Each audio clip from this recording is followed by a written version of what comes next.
Nah, ini kabar yang cukup seru ya Safira ya, karena usai viral di media sosial, imbas video bukti perselingkuhan CEO-nya tertangkap basah dari kamera konser Coldplay, Astronomer menunjuk Gwyneth Paltrow, mantan istri vokalis Coldplay Chris Martin sebagai juru bicara sementara. Ya, dari video yang dirilis dengan santai, Paltrow mengucapkan terima kasih kepada publik atas perhatian terhadap Astronomer sekaligus mempromosikan acara yang akan digelar Astronomer Beyond Analytic pada September mendatang.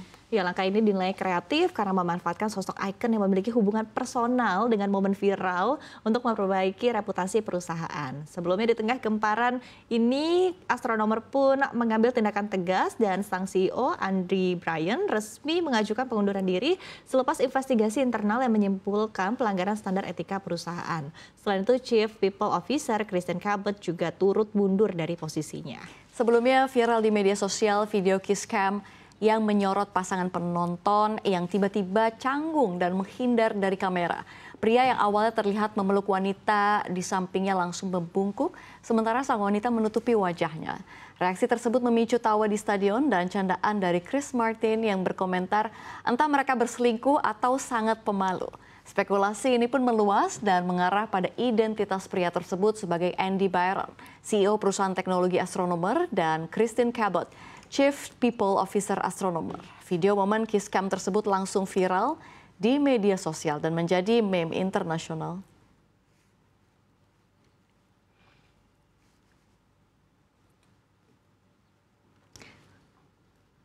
Iya, ini ada aja ya idenya dari Astronomer dan ini adalah sebuah strategi komunikasi yang mungkin cukup baik ya, apalagi kalau terlihat dari video Gwyneth ini tampak santai dan bahkan sempat mempromosikan event yang digelar oleh Astronomer sekaligus mengajak audiens untuk bergabung ya, jadi sekalian promosi gitu. Betul sekali, apalagi kemarin videonya gempar banget ya, ini dibalas juga biar nggak kalah gempar begitu ya, asal uangnya ada untuk view Gwyneth ya why not ya, karena memang sebenarnya kalau misalkan kita lihat Astronomer juga mengakui begitu ya, ini kita mesti kasih apa ya, sesuatu yang benar-benar dia nggak admit juga tentang kesalahan itu, tapi kita juga bisa pintar untuk si tim PR-nya sendiri untuk mengangkat Gwyneth Paltrow ini menjadi atau mengiklankan event-event yang akan diadakan Astronomer gitu. Ini keren sih. Betul, dan aku sih ya, Saf ya, gue sebagai fans ya dari Chris Martin ini ikutan invested jadi ya gitu kan. Apalagi Chris juga kan sekarang jadi kayak lebih hati-hati ya dengan kiss cam-nya di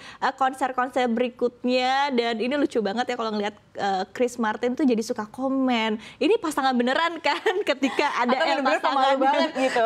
Ketika ada pasangan yang di shoot tuh langsung dikomentari, dan justru yang bikin bikin menarik ini juga malah ini banyak yang mengikuti adegan Andy Bryan begitu ya dengan Kristen Cabot ini pura-pura ngumpet dari kamera gitu, jadi gimmick dan juga jadi meme. Padahal itu pasangan beneran. Padahal begitu. Pasangan beneran. Tapi menariknya ada beberapa band-band besar begitu ya yang sempat agak menyoroti dari aksi cam kiss dari Coldplay sendiri. Padahal kan sebenarnya kalau misalnya kita lihat historinya, kiss cam itu kan sebenarnya ciri khas atau emang yang sering dilakukan Coldplay begitu. Jadi sebenarnya nggak ada salah juga. Dan sebenarnya ini lagi kayak apes aja begitu ya untuk penontonnya itu yang ketahuan itu. Sebenarnya nggak ada masalah. Tapi Chris Martin jadi nggak enak sendiri ya. Bener. Lagian juga kan konser gitu kan tempat publik gitu ya Safira ya.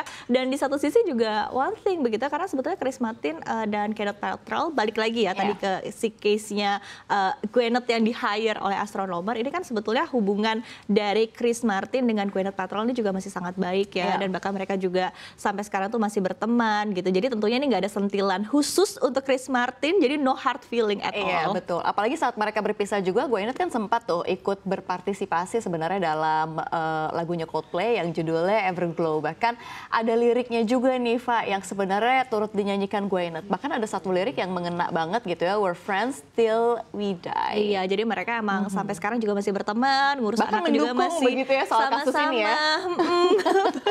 Bahkan ya memang hubungan yang cukup baik juga sebetulnya cukup terjalin begitu antara Chris Martin dan juga Gwyneth. Dan bahkan sebetulnya kalau kita inget ya, ada satu lagu Coldplay yang sangat gempar begitu, salah satu lagu best song dari Coldplay, Fix You. Ini juga kan sebetulnya diciptakan oleh Chris Martin. Ini saat Gwyneth Paltrow nih bersedih ketika ayahnya meninggal. Pada saat itu mereka masih pacaran loh Safira. Betul sekali, dan kalau misalnya kita itu menyentuh banget ya, apalagi Fix You juga juga ngena banget kan ke Syarifah Benar. tentunya begitu ya. Tapi kalau misalkan kita lihat dari kasus ini begitu ya, sebenarnya pasti tentunya ada komunikasi antara Gweneth dan juga Chris. Kayaknya gimana ya kalau misalkan gue jadi PR-nya si astronomer gitu. Lebih penasaran gitu ya, mereka berdua ngomong ini apa ya di belakang. Betul Tapi kalau emang ngomongin Coldplay itu emang nggak ada habis-habisnya seperti informasi dari dalam negeri berikut ini, Safira. Ya, kita lihat di informasi berikutnya, Syarifah, ada Badan Pusat Statistik menunjukkan tingkat kemiskinan di wilayah perkotaan naik 0,07 persen poin dari 6,66% pada September 2024 menjadi 6,73% pada Maret. Ya, Deputi Bidang Statistik Sosial BPS Ateng Hartono menyebutkan salah satu penyebab kenaikan tingkat kemiskinan di wilayah perkotaan karena meningkatnya jumlah setengah pengangguran. Jumlah setengah penganggur di perkotaan pada Februari 2025 naik 460.000 orang jika dibandingkan dengan Agustus 2024. Setengah pengangguran adalah para pekerja yang bekerja kurang dari 35 jam per minggu dan masih mencari pekerjaan atau bersedia menerima pekerjaan lainnya. Ya, faktor lain adalah kenaikan tingkat pengangguran terbuka di kalangan laki-laki di wilayah perkotaan, yaitu dari 5,87% pada Agustus 2024 menjadi 6,06% pada Februari. Ateng juga menemukan adanya korelasi antara tingkat pendidikan kepala rumah tangga yang rendah dengan kemiskinan. Terlihat dari 59,45% kepala rumah tangga miskin merupakan tamatan SMP atau sederajat. Kenaikan harga sebagian besar komoditas pangan seperti minyak goreng, cabai rawit, dan bawang putih juga menjadi faktor pendorong naiknya kemiskinan di kota. Kenaikan harga barang tersebut amat mempengaruhi daya beli rumah tangga kelompok bawah, terutama kelompok rentan miskin yang cenderung mudah turun kelas menjadi kelompok miskin bila daya beli melemah.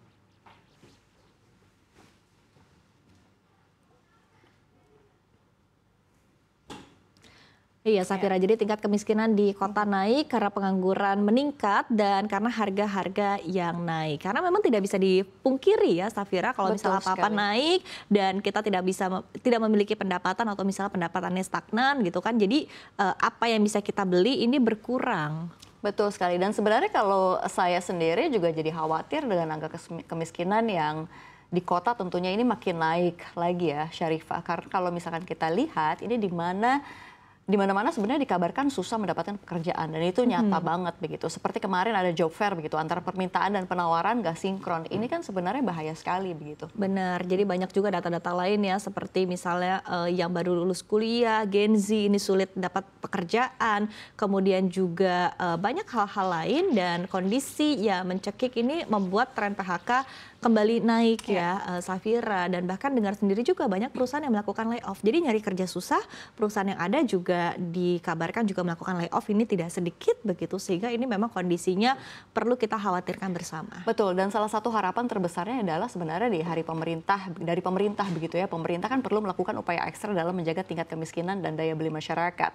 Ya memang sih sebenarnya kita juga mengapresiasi bantuan seperti bantuan langsung tunai atau bansos. Tapi sebenarnya kalau misalkan yang kita penasaran begitu ya, sebenarnya data yang dihimpun oleh pemerintah sendiri sama di lapangan tuh datanya ambil dari mana begitu, karena ada perbandingan yang luar biasa berbeda sekali begitu. Iya, dan ketika kita berbicara juga mungkin kalau kita perumpamakan begitu ya, Safira, ini strategi yang perlu dilakukan ini jangan cuman melempar kail, kasih ikan gitu, jangan istilahnya jangan cuma dipancing saja gitu kan, tapi juga diajarin caranya, yaitu adalah dengan membuka lapangan pekerjaan. Jadi impact-nya juga bisa lebih luas lagi. Betul, seperti janji kampanye yang sudah digaungkan juga ya, Syarifah, dan mari kita berharap agar memang asa pemerintah begitu ya dalam memberantas kemiskinan ini juga benar-benar terrealisasi.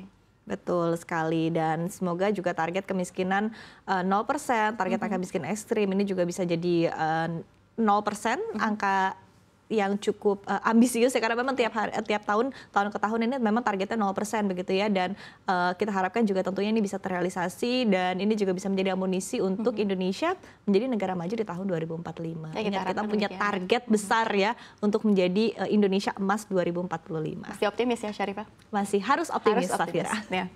Baik, kita beralih ke informasi lainnya, pemirsa, di mana Polda Riau mengungkap kasus pengoplosan beras untuk menjadikan beras stabilisasi pasokan dan harga pangan SPHP dengan beras premium di Tenayan Raya Pekanbaru. Kasus ini terungkap dari hasil penggerbekan sekaligus penangkapan yang berkolaborasi antara Kementerian Pertanian dan Kepolisian.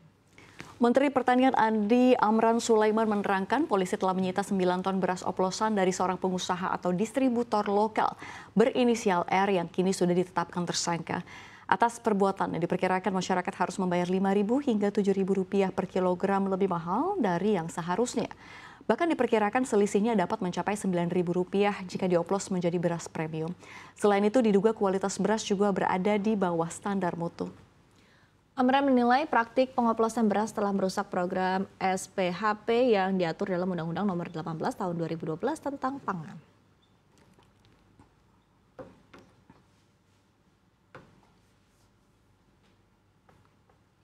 Direktur Utama Perum Bulog Ahmad Rizal Ramdhani mengungkap modus baru dalam kasus peredaran beras oplosan bermerek SPHP.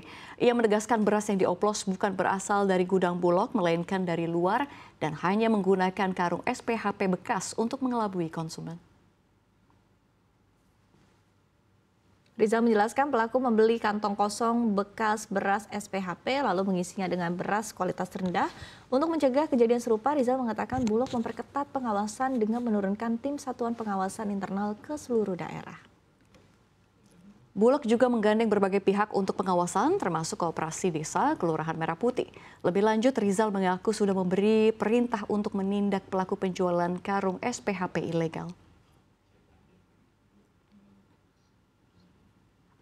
Sebagai langkah antisipasi lanjutan, Rizal menyebut akan ada penambahan ciri khusus pada beras SPHP seperti menambahkan hologram dan atau menempelkan semacam ID khusus di dalam karung beras.